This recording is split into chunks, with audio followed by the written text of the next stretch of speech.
let's dive into the realm of truth and red pill revelations. It's quite a sight to behold when women grace podcasts and get confronted with hard-hitting facts about how they've messed up their lives during their youth. And what's their response? Cue the waterworks. The scenes of sobbing and despair. Frankly, it's becoming tiresome to witness.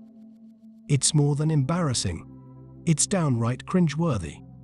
And nobody really wants to see that sorry sight anymore, certainly not us men. Reality has a way of hitting women like a ton of bricks right on their heads. You see, you think you can frolic with Chad on his luxurious yacht, engage in one-night stands with Tyrone in your early 20s, and then magically acquire a man with the coveted 3 sixes in your mid-30s. You know, the guy with six-pack abs, a 6-figure income, and standing at 6 feet tall. Well, sorry to burst your bubble, but men who possess those 3 sixes have no interest in getting entangled with someone as promiscuous as you. Do you honestly believe that your tears can change anything? Spoiler alert, they can't. Here's the funny part: modern women would never want their brothers to marry someone like themselves. Yet they expect us men to feast on the leftovers. The hypocrisy is glaring, isn't it? If it wasn't so sad, it would actually be funny. Modern women simply can't handle the truth, without breaking down or resorting to name-calling. If a guy is among his male friends and they tell him he's out of shape, he'd laugh it off and use it as motivation to hit the gym the following week. But heaven forbid you call a woman fat or overweight, which these types of women usually are. Suddenly, you're labeled a misogynist, a sexist, a creepy guy, or a guy with a target on his head. Maybe this has to do with their biological programming, who knows? One thing I'm certain of is that all women seem to share this delicate disposition. Perhaps that's why men often refer to women as children trapped in adult bodies, because they certainly do act like babies.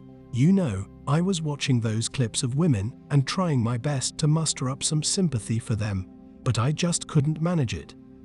These women are out there doing their OnlyFans, making puns, and engaging in all sorts of humiliating stuff, all in the name of female empowerment. And now, surprise, surprise, they're approaching that inevitable wall everyone talks about. So, what do? They grab their phones, hit the record button, and start playing the victim. It's hard to take their tears seriously, though. I mean, these women could cry on command if they wanted to. It's like a hidden talent. Catch them cheating. Cue the waterworks. Get rejected by Chad. Time for a sob fest. Don't get what they want. Bring on the crocodile tears. It's all part of their entitlement mindset, you know. They genuinely believe they deserve all the good things life has to offer. Can't blame them for that, right? And let's not forget where this entitlement mindset stems from. It starts from day one. These days, only women who were properly trained by their fathers are worth considering for marriage. Here's a little test for you, just to be safe. Ask the woman in question, has your father ever said no to your requests? Did he give you everything you ever wanted? If she answers yes to those questions, well, that's a red flag right there. It means she'll expect you to give her the moon and the stars on a silver platter. Not that there's anything inherently wrong with that, but things start going downhill when she starts hurling insults at you or pulling some idiotic move just because you dared to say no. My advice: walk away, my friend. You're not some superhero. You're just an ordinary guy trying to pass on your genes. Leave those infected women alone. There is no need to be their savior when it comes to the topic of feminism and its impact on modern dating. It's quite a controversial subject, isn't it? So here's the deal. In a relationship, you've got this dynamic going on, where there's dominance and submission. Now, before you jump to conclusions, I'm not talking about men oppressing women. No. It's all about the man taking the lead, while the woman follows along. It's a dance, really. But with this pandemic, it's like women suddenly want to dominate, they want to take charge. And let me tell you, that's a recipe for disaster. How can the relationship dynamic survive when everyone's fighting for the top spot? And let's not forget about the good old traditional roles. Men are supposed to be the providers, bringing home the bacon, while women are supposed to stay home, taking care of the kids and turning the house into a warm and cozy home. But thanks to feminism, women have been told they don't need to depend on their partners anymore. They can do it all on their own. Independent women, they call it. Well, if they are so independent, then what do they need us men for? Personally, I don't want to marry another hustler like me. I want a woman who can create a nurturing environment, a loving home for our future little ones. I want a mother, not just a partner. But thanks to this whole feminist movement, the lines have been blurred, and women have forgotten the value of being taken care of. They've been led to believe that depending on a man is somehow weakness.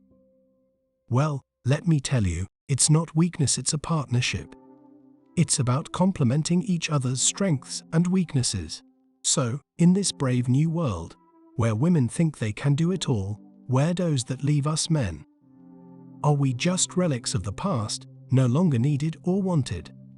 It's a question that keeps nagging at the back of my mind. But who am I to question progress, right? Let women take the lead, let them be independent. We'll just have to figure out where we fit in this brave new world of modern dating. Maybe it's time for us men to adapt and find our place in the chaos. After all, they say change is the only constant, so let's see where this wild ride takes us. One of my friends said to me, different people want different things.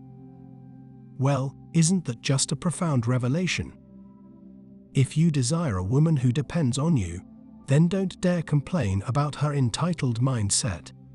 And if you prefer a woman with a career and independence, don't you dare utter a word about her being too self-sufficient.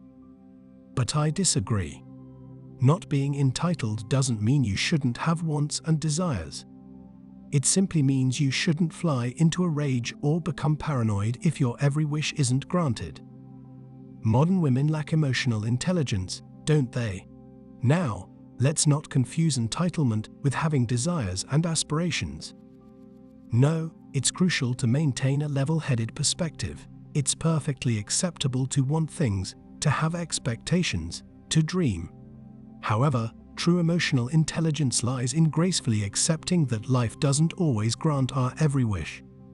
It means refraining from boiling over with anger or succumbing to paranoia when our desires aren't instantaneously fulfilled. But fear not, my friend, for I still believe there must be a handful of single women out there who are dependent. Perhaps, just perhaps, there exist a select few single women who harbor a body count of less than 3, and who possess that elusive quality known as emotional intelligence. A vision of a woman who can strike the delicate balance between independence and vulnerability, strength and gentleness. It may seem like a whimsical fantasy, a mirage shimmering in the desert of romantic uncertainty. But a man can always dream, can't he? And that's it for today on Sigma Traits. Make sure you hit that like button, smash that subscribe button, and don't forget to ring that notification bell so you can be the first to know when my new video drops. Let us know your thoughts in the comments below. See you all tomorrow.